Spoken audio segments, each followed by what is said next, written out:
आपण बघितलं असाल की महाराष्ट्रामध्ये जो सावळा गोंधळ चालू आहे. खरं म्हटलं तर तुम्ही मी सख्खे भाऊ आणि सगळं आपण वाटून खाऊ, ही यांची भूमिका आहे.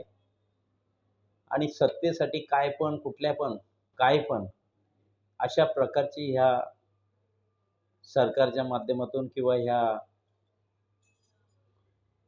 शिवसेना म्हणा, भाजप म्हणा किंवा अजित पवारांचे राष्ट्रवादी म्हणा, यांची रस्सीखेच जी आपसासप चालू आहे.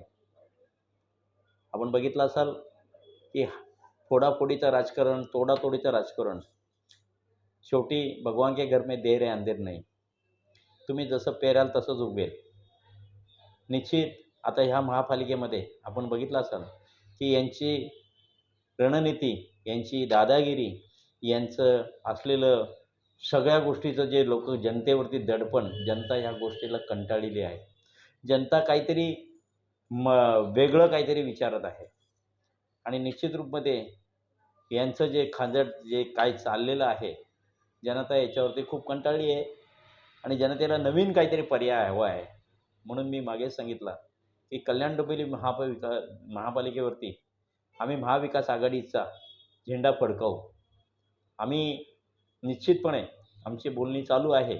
तसे तर माझी स्वबळाची देखील जरी असेल, तरी मी काँग्रेसचे 100 उमेदवार ॲज इट इज माझ्याकडे प्रत्येक सक्षम आहेत.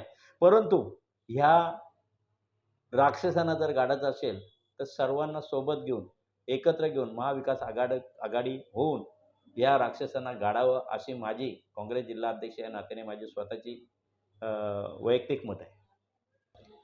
निश्चितपणे काही गोष्टी सामंजस्य केलं,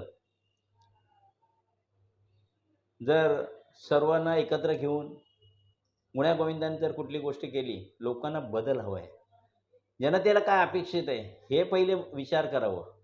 प्रत्येकाला वाटतं आपलं पक्ष बळकट करावं, आपल्या पक्षाचं नाव सगळीकडे व्हावं, पक्षाचं चिन्ह सगळीकडे जावं.